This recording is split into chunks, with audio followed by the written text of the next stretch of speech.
Hi folks, thanks for stopping by Hemingway's Tractor again. Today we're going to get back at the spot where we're going to be putting in some fruit trees in a small orchard. Last time we were here we took out a couple of stumps, moved some rocks, things of that nature. In case you were wondering, the fire ants did get me. I'll put a little bit of a video in to show you. I had 3 or 4 spots on my arm in one place, another spot on the arm, a couple on my ankles, and then 2 or 3 that got up my shirt and got me on the stomach.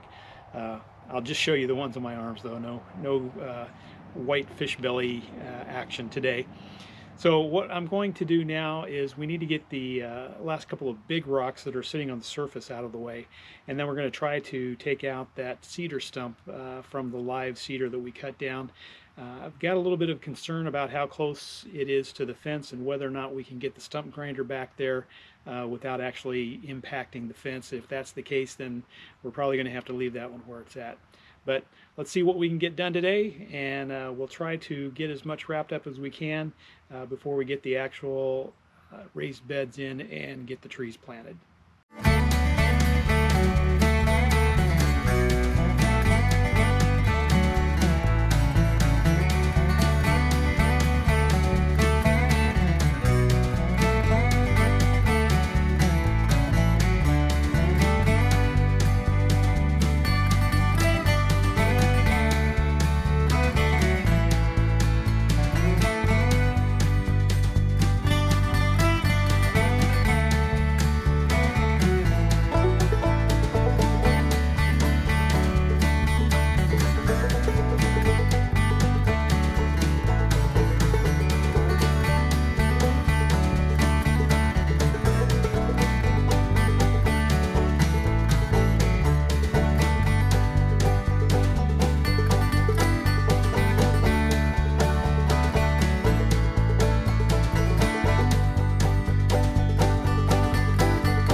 Turns out we had plenty of room between the fence and where the stump was, so that wasn't really an issue.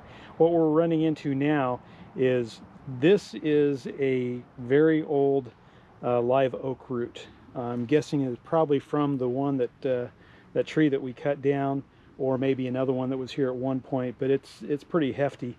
Right next to it, unfortunately, is a rock that we just started getting into. And then there's more of the cedar that's on the far side there, so I'm going to have to come back and sweep forward there to see if we can't get some of that. I'm not going to go too deep into this. I'll get what I can of that old root, but I don't want to take any more chance of hitting more rock than I already have.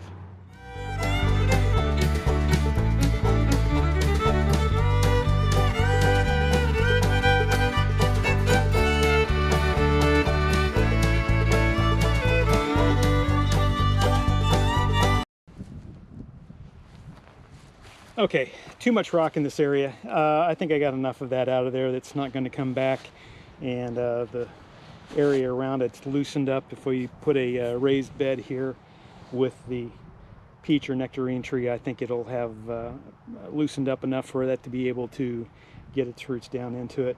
We'll come back with a pitchfork or something and break this up a little bit more, maybe a pickaxe if necessary. In case I didn't mention, we have extremely heavy clay soil here, and then the added benefit of having all this rock that's embedded in the clay soil, so it makes it kind of tough, but we'll get it taken care of. We'll make a nice place for these trees to come up, and hopefully this time next year we'll be thinking about the future fruit that's going to come to bear at some point. So we'll go ahead and fill this back in for now and get it ready for when we want to come back with the planter boxes and get through. I may come back here in a little bit with the pallet forks and see if I can't get some of these rocks kind of dug up a little bit using the pallet forks. Using a pick and shovel, you're going to be out here for a long time. I'm not even sure just a little backhoe mounted on the back of the 3038 would actually be enough. I'm sure it would help some, but these things in here, you just about need a full-size backhoe or a mini excavator to come in here and get them out.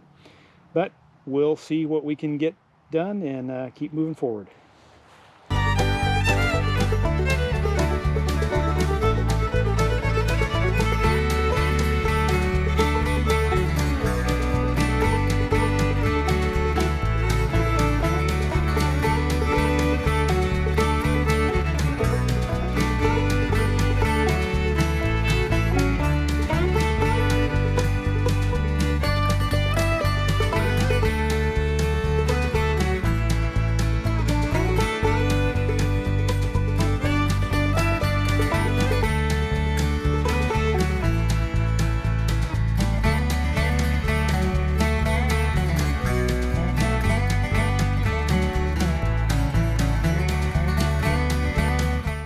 Well, we got some of the rock out of the way. Unfortunately, the camera angle wasn't the best to show exactly what I was doing all the time.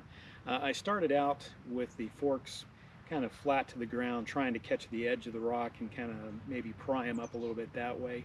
That didn't work on a few of them, so I came back and took the forks at a 90-degree angle, drove them straight into the ground, pulled it back up, wiggled things a little bit around. That helped with some of the larger rocks. But unfortunately, some of these are just not going to move.